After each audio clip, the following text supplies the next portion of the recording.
Hi. Hello. నమస్తే అందరికి. Welcome to my channel. ఇప్పుడు మనం చెప్పుకోబోతున్న స్టోరీ 'ఈ విల్ లవ్' ఎపిసోడ్ 11. చూడండి, ఇక నుండి మీరు నా పీఏ. నా క్యాబిన్‌లోనే మీరు వర్క్ చేయాల్సి ఉంటుంది అని చెప్పాడు సూర్య. ప్రణవి మొహం చూడకుండా.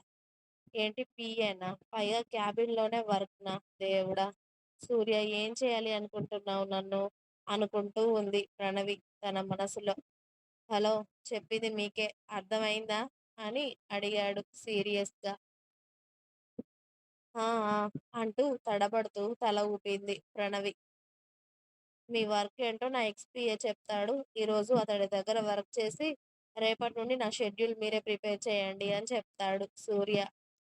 అలాగే సార్ అంది ప్రణవి మెల్లిగా. మీరు వెళ్ళొచ్చిక. ఓకే సార్ అని డోర్ ఓపెన్ చేసుకొని ఫాస్ట్‌గా బయటకి వచ్చి గట్టిగా ఊపిరి పీల్చుకుంది ప్రణవి.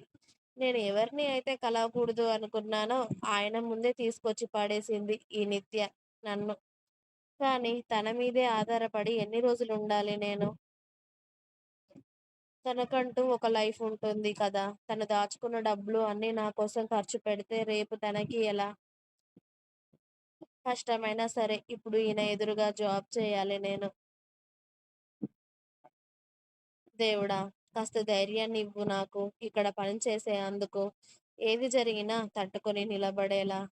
అయినా వీడు నా మీద దౌర్జన్యం చేస్తే, అయినా కూడా నేను వీడికే భయపడుతున్నాను అంటే ఏంటి అర్థం? గతంలో నేను చేసిన పొరపాట్ల వల్ల ఇప్పుడు వీడు నన్ను ఏం చేసినా నేను ఊరుకుంటున్నాను. కానీ నేనలా ఎందుకు చేయాల్సి వచ్చిందో ఎవరికీ తెలియదు. చెప్పుకునే పరిస్థితుల్లో కూడా నేను లేను. నా భర్తగా అతడు నాతో కలిసి ఉంటే సంతోషంగా ఉండేదాన్ని. కానీ బలవంతంగా నన్ను లొంగదీసుకున్నాడు.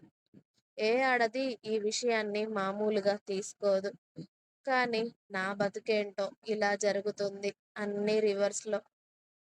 ఏం చేయాలి? ప్రాణం కన్నా ఎక్కువగా వాడిని ప్రేమించినందుకు ఇప్పుడు వాడేం చేసినా నేను భరించాలి. కనీసం వాడి బిడ్డ నా కడుపులో పెరుగుతుందని తెలుసుకుంటే అయినా వాడు నన్ను దగ్గరికి తీసుకుంటాడా అని ఆలోచిస్తూ ఉండిపోయింది ప్రణవి. అప్పుడే విజయ్ అక్కడికి వచ్చి సూర్య క్యాబిన్ ముందు నిలబడి ఉన్న ప్రణవిని చూసి, ప్రణవి, ఆర్ యూ ఓకే అని అడిగాడు. హా, ఐమ్ ఓకే విజయ్ అంటూ తన వర్క్ అంతా ఆ రోజు నేర్చుకొని ఇంటికి వెళ్ళిపోయారు నిత్య ఇంకా ప్రణవి. ఆఫీస్ టైం అయిపోయాక విజయ్ సూర్య క్యాబిన్ కి వెళ్ళాడు. ఏంట్రా, ప్రణవిని పియ్యగా పెట్టుకున్నావంట? ఏంటి? ఏమీ తెలియనట్టు ఎదవ కథలు పడకు విజయ్ నా దగ్గర. ఏరికోరి మరీ తీసుకొచ్చావు కదా నా దగ్గరికి దాన్ని. దాన్ని అంత ఈజీగా ఎలా వదిలిపెడతాను? దాని మీద పగ తీర్చుకునే మార్గాన్ని నాకింకా సులభం చేశావు. థ్యాంక్ యూ రా! ఫ్రెండ్ అంటే నువ్వు అని చాలా సీరియస్‌గా అన్నాడు సూర్య.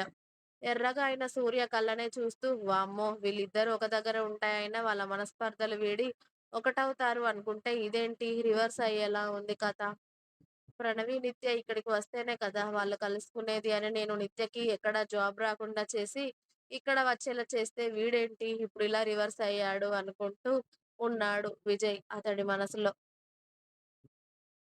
పగ అంటే ఏం చేస్తావురా తనని? అని అడిగాడు విజయ్. చెప్పడం ఎందుకురా? రోజూ ఇక్కడికే వస్తుంది కదా! చూద్దువులే అన్నాడు సూర్య. అది కాదురా! తనొక ఆడపిల్ల. అలాగే నీ భార్య కూడారా!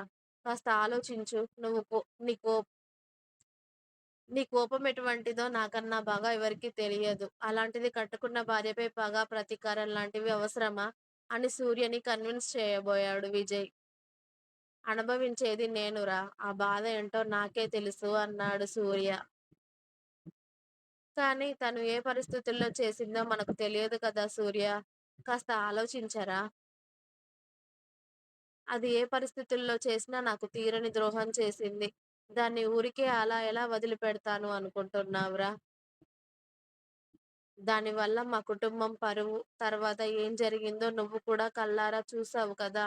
ఆ రోజు ఊర్లో అని అప్పటి సంఘటనలు సూర్య ముందు మెదలడంతో బయటకు దూకడానికి సిద్ధంగా ఉన్న కన్నీళ్లను కళ్ళల్లోనే ఆపేశాడు సూర్య.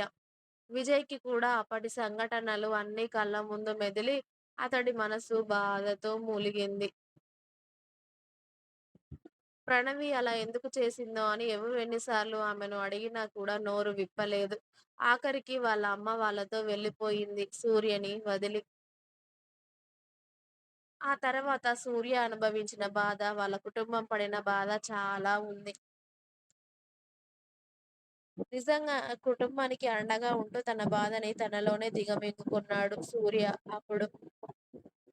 కానీ ఇప్పుడు తను అలా చేసింది అని సూర్య కూడా తనకి అలానే చేస్తా అనేసరికి విజయ్‌కి ఎందుకో నచ్చలేదు. ఖచ్చితంగా ఏదో పెద్ద కారణం లేనిదే ప్రణవి అలా చేయదు అని బలంగా నమ్ముతున్నాడు విజయ్. ఎందుకంటే ప్రణవి, సూర్యల ప్రేమని దగ్గర ఉండి చూసింది విజయ్‌నే మరి. పైగా వాళ్ళ పెళ్ళికి ప్రత్యక్ష సాక్షి కూడా విజయ్‌నే. ఇంకా ఉంది. మీకు నా స్టోరీస్ నచ్చినట్టయితే ప్లీజ్ నా ఛానల్‌ని తప్పకుండా సబ్స్క్రైబ్ చేయండి. అలాగే లైక్ చేయండి.